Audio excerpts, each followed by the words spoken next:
The winner of the 2013 Queensland Private and Corporate Sector Award is Amanda Lear. Wow. Oh my goodness, this is nothing short of wonderful. Thank you, thank you. Thank you so much for someone who is quite literally always the bridesmaid and never a bride. I've got this amazing feeling that I'm the one that just got hitched. And Telstra, I love you too. I want to share this moment immediately with my incredible fellow nominees, Lisa, Alana and Jenny. This night belongs to all of us, and this belongs to all of us, and it always will. And I also need to be very careful to quickly divvy up the award between myself, my incredible team. Table 40, you're amazing. We started this business together, and Ben and David, Ricky, Jack, Jane, Sam and Jenna, they turn up to work every day and just give their heart and soul and passion into every moment, in every breath, every late night, every work weekend, every anything. They give it all, and you just inspire me every day. Thank you forever. I've wanted to be a businesswoman ever since I saw Melanie Griffith in Working Girl at the Cannon Hill Drive-In. And it's not entirely true I wanted to be a businesswoman or a dairy farmer, but now I kind of split my time between a career and a veggie patch as kind of my current compromise. One thing that always inspired me about Melanie Griffith in Working Girl is she kind of really had a lot stuck against her, and it really inspired me a lot through my education. I was diagnosed with dyslexia very late in my career and kind of really fought through my education and lots of really systems that really wanted to put you in boxes despite you really, I guess it really never measured my intelligence. It's a terrible thing when a little child feels like they're a failure simply because they can't answer a test. It doesn't measure your intelligence, and it certainly doesn't measure your capability. So through a bit of wheeling and dealing, I was able to nudge my way into university. And once you find your own little space in the world, it's a really exciting time to drive and explore and change when you've got choice in your life, when you actually express yourself, and it's an incredible space to be. In terms of Galimba, our beautiful business, it's a really hard one to describe, and in fact, over the years, one of the easiest ways to describe what we are and what we do is actually to tell you how we started.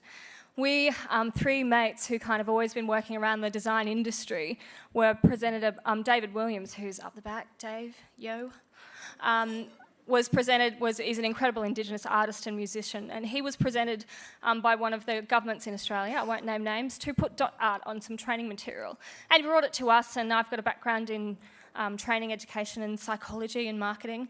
And we looked at this training material that was going to go out to remote Indigenous communities where I'd also done some work. And when we read this content, when you read stuff and it's so bad that you gasp and cover your mouth like, ugh. It was like that, and to be quite candid, it was offensive, it was condescending in any possible way you could ever imagine. I couldn't believe that this kind of offensive content was coming from our government. So we really decided, right, what we can do, we can go back to this government and say we can rewrite this content, make it tip-top, make it better, make it less offensive, and make it look good as well, which is always good comms do. And they loved it, and they loved it so much that we were halfway through that project and we realised there's no one else really in the country that's doing that is able to understand both of those parties, the Indigenous communities as well as the corporate sector. And that's where we found ourselves. So 2 weeks later, we started Galimba.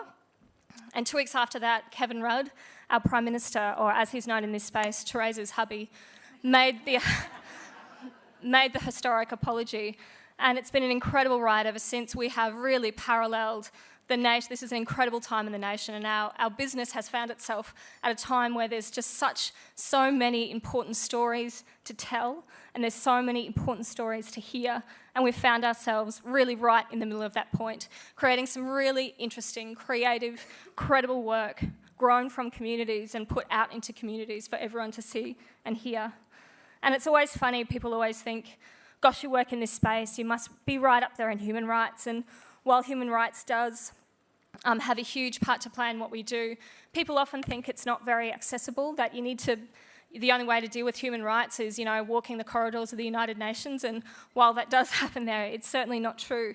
And I might lean on the words of Eleanor Roosevelt, who's an incredible woman, an incredible campaigner for human rights, and had an incredible way of putting it in layman's terms when she said, human rights sits in small places close to home.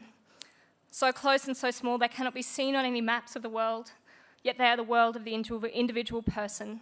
The neighbourhood she lives in, the school or college she attends, the factory or farm or office she works in. Such places is where every man, woman and child seeks equal justice, equal opportunity and equal dignity without discrimination. Unless these rights have meaning here, they have little meaning anywhere. So I'm really imploring you all to think about how you work, what you work, to talk. The real courage is in the small and mighty. It's in the small and mighty conversations that don't happen in UN corridors. They happen at water coolers. They happen out in the surf. They happen walking down the street, and they happen how you tell your children what their day was like and how you ask questions to each other. So we all have a role to play in building an incredible nation. An incredible nation means we all have the same rights and opportunities, and we all have the same way to celebrate each other. We've got something to learn from everybody, and I just want to thank everyone for their time tonight and have a great time. Bye.